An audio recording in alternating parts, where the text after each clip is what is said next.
Olá, tudo bem? Meu nome é Lucas e é com muita alegria que eu venho aqui hoje participar da celebração do centenário de Clarice Lispector, nascida em 10 de dezembro de 1920 na Ucrânia e que logo em seguida veio ao Brasil, aqui cresceu, se formou e viveu toda a sua vida, vindo a falecer em 9 de dezembro de 1977. E eu me valho para homenageá-la deste livro de contos que é mais uma vez excepcional, chamado Felicidade Clandestina. Comprando este ou qualquer outro livro, desde que através dos links abaixo da Amazon, você ajuda o canal com uma pequena porcentagem da sua compra.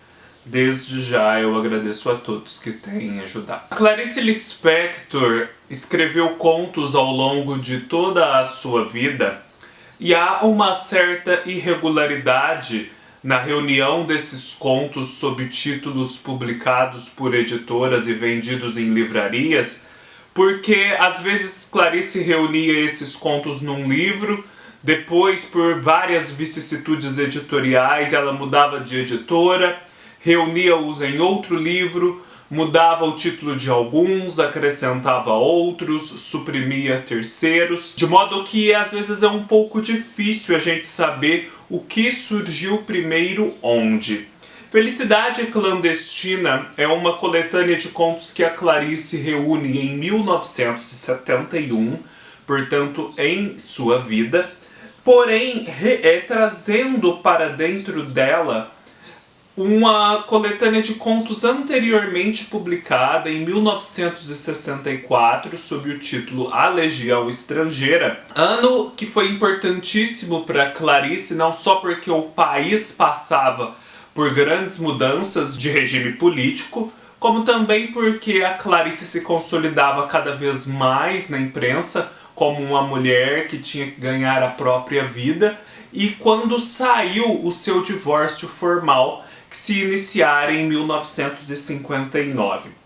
Comparando uma coletânea com outra, eu pude verificar que praticamente todos os contos de A Legião Estrangeira foram trazidos para Felicidade Clandestina, com exceção de um, sendo que outros dois tiveram os títulos modificados. O único conto de A Legião Estrangeira que eu não identifiquei a transposição foi o conto A Solução.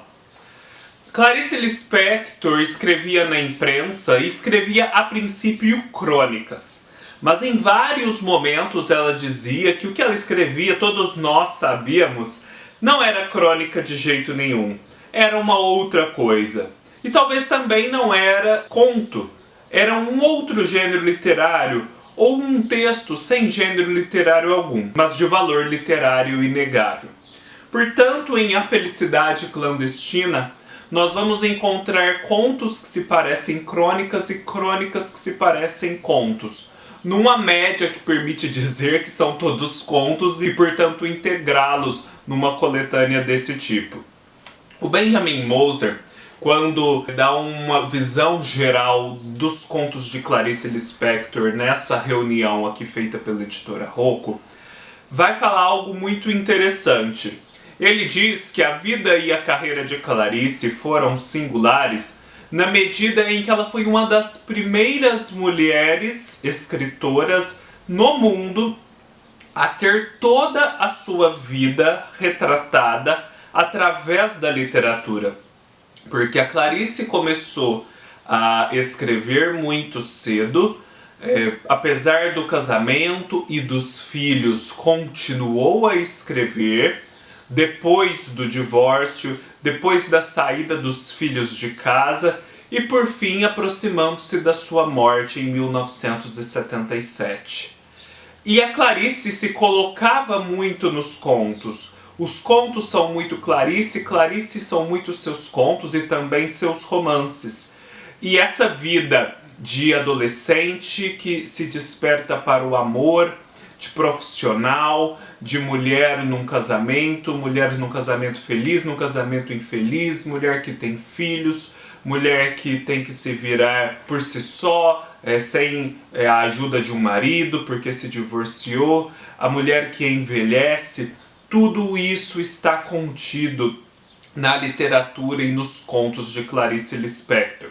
O Benjamin Moser assinala que antes não havia escritoras com uma vida assim regular, digamos, como a de Clarice. Ou eram escritoras muito privilegiadas, muito ricas, ou eram escritoras que não tiveram filhos, ou escritoras que tiveram companheiras em vez de companheiros. Então este extrato médio da mulher na sociedade brasileira dos anos 60 e 70, uma mulher branca, dona de casa, de classe média, esse extrato ainda não se fizera presente com tamanha força na literatura. E Clarice então inaugura essa tradição, desbrava um gênero literário novo, né?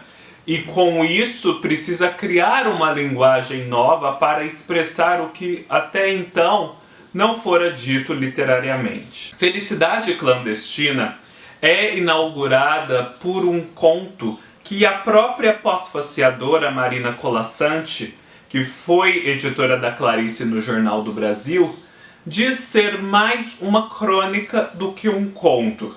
Mas quando você o lê, você percebe claramente que o texto se insere bem no limiar, bem na tensão entre os gêneros literários. Portanto, não é, evidentemente, uma crônica, mas podemos suspeitar que lá no fundo haja algo desse tipo. Felicidade Clandestina é um grande conto e muito conhecido de todos, mesmo dos leitores não habituais de Clarice, porque conta a história da sua infância no Recife, quando ela tinha uma colega, filha de um dono de livraria, que portanto poderia ter acesso a todos os livros do mundo, mas não fazia caso disso. Que poderia dar às colegas de presente os livros que elas tanto queriam, porque afinal estavam à sua mão, mas não o fazia. Preferia dar cartões postais. E cartões postais do próprio Recife, das paisagens já conhecidas, das pontes sempre cruzadas daquela cidade. E com isso essa menina torturava as amigas, instigava-lhes o desejo e frustrava-lhes o desejo em seguida. E chega um determinado passo da vida delas em que a menina anuncia a Clarice que ganhou do pai uma edição de Reinações de Narizinho, o livro inaugural de Monteiro Lobato, e que poderia emprestá-lo. E aí começa uma jornada exaustiva, um verdadeiro calvário, uma via crucis para Clarice pequena, em que ela bate à porta da menina quase que diariamente em busca desse livro que ela deseja tanto, mas a menina sempre lhe dá uma desculpa que o livro foi emprestado, que o livro está com tal pessoa, com outra, que não chegou a tempo, enfim. O livro nunca é entregue a Clarice. O desejo que arde nela nunca é satisfeito. Até que um dia a mãe dessa menina descobre a crueldade da filha e impõe a ela que entregue de fato o livro a Clarice, afinal o livro nem estava sendo lido, estava ali o tempo todo, e que a Clarice fique com ele pelo tempo que ela quiser. Falando assim, parece um episódio banal, pitoresco, próprio de uma crônica de jornal. Mas a Clarice faz isso de um tal modo em que o desejo pelo livro é mais do que o desejo pelo livro. O desejo pelo livro é o desejo, de uma forma mais abstrata, pura e universal. É talvez o desejo pelo amor.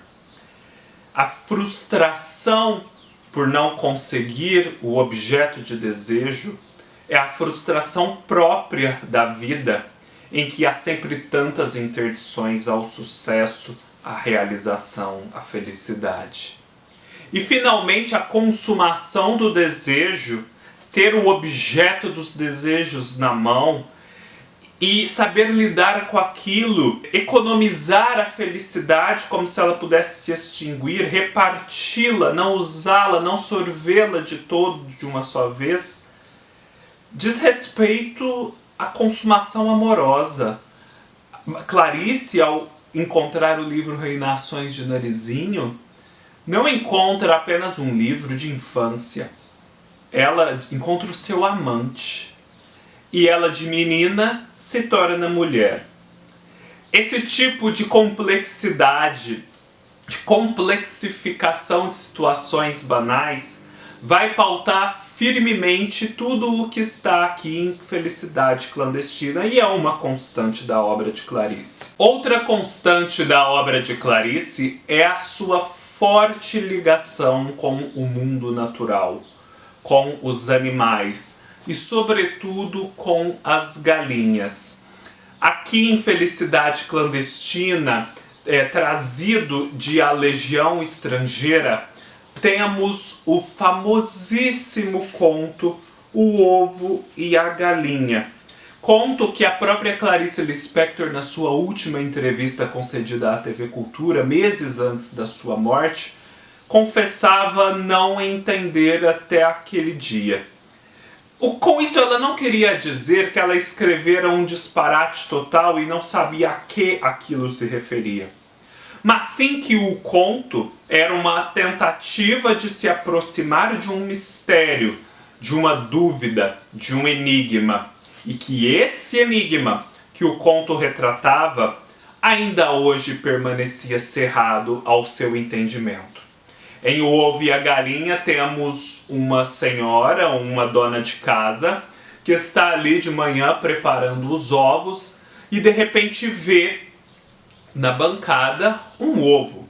Um ovo em toda a sua perfeição de forma, em toda a sua pureza branca, em toda a sua singularidade tão primitiva. E aquilo a leva a fazer várias divagações sobre a capacidade de conhecer e sobre o que subjaz a realidade.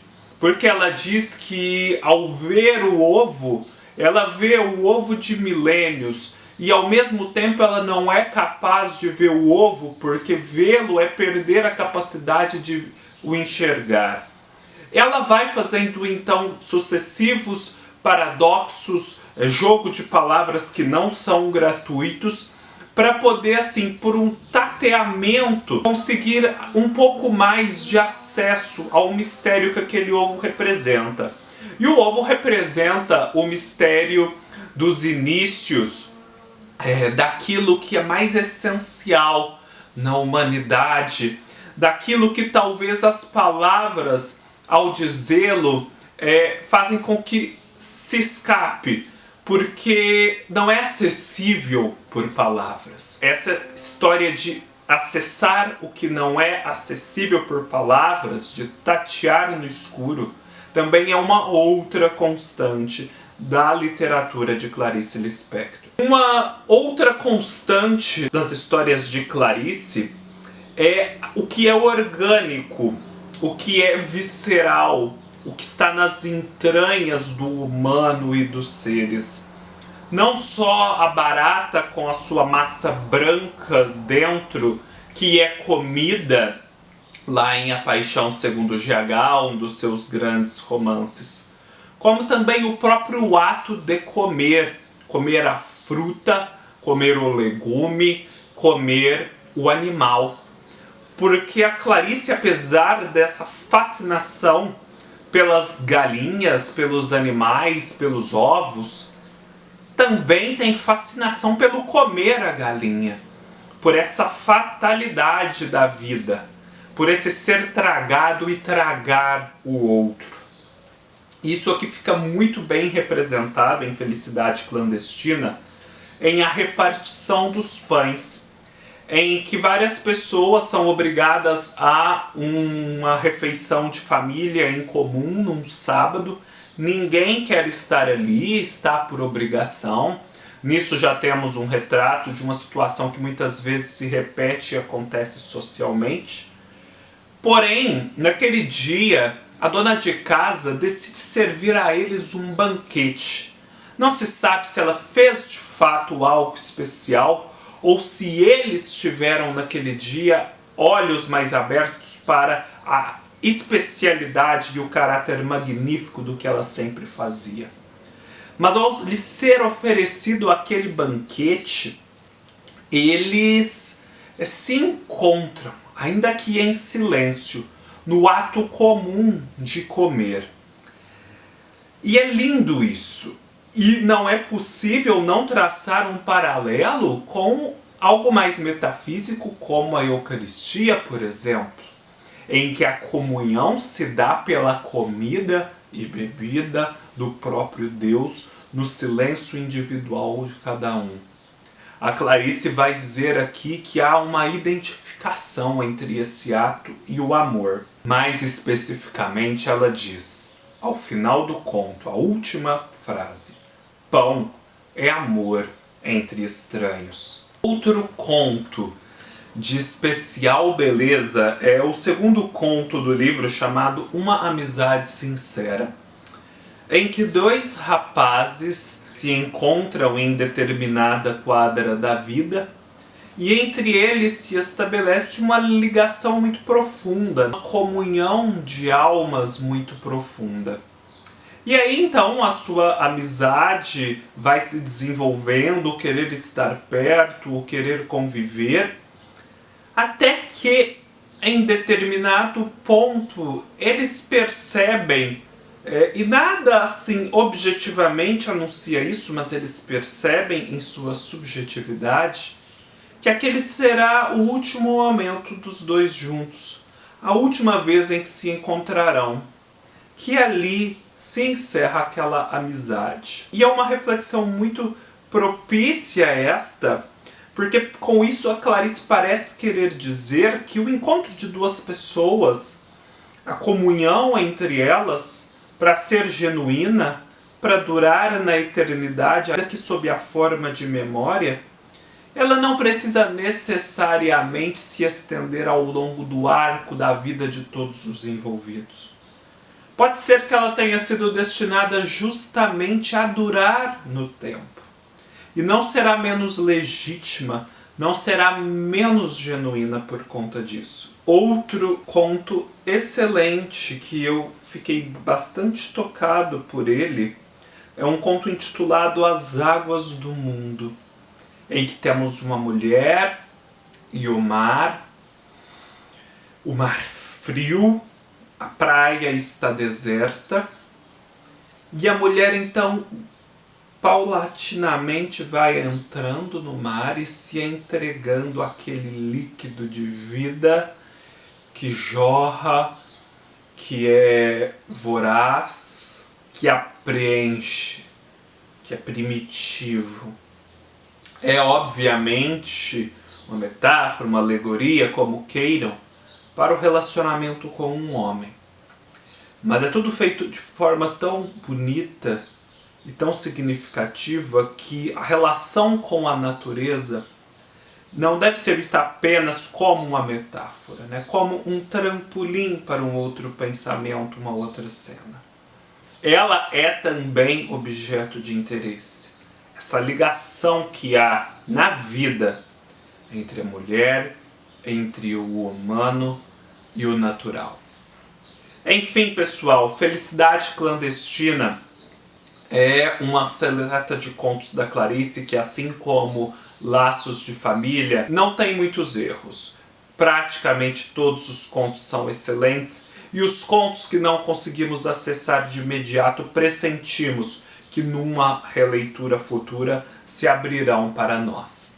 E aqui, principalmente em Felicidade Clandestina, creio eu, mais do que em Laços de Família, nós temos um panorama maior desta Clarice mulher nas várias fases de sua vida. Criança, adolescente, jovem, casada, divorciada, velha. Neste centenário de Clarice Lispector, se você nunca teve a oportunidade de lê-la, comece pelos contos, comece por Laços de Família, ou se quiser ver algo um pouco mais panorâmico, Felicidade Clandestina. E fica a dica então de que a Legião Estrangeira está quase toda incorporada em Felicidade Clandestina. Eu tenho ambas porque sou colecionador, Mas se você não pretende fazer uma coleção, talvez de fato valha muito mais a pena esta aqui. Fica a dica, espero que vocês tenham gostado. Se gostarem, deem um like, deixem seus comentários, não deixem de ler Clarice Lispector. Agora, a partir do seu centenário, leiamos e entendamos e vivenciamos sua experiência de vida e literária tão ricas ainda mais. Se inscrevam no canal, me sigam no Scoob, no Instagram e no Facebook. Leiam-me no meu blog. E nos vemos numa próxima oportunidade. Até mais!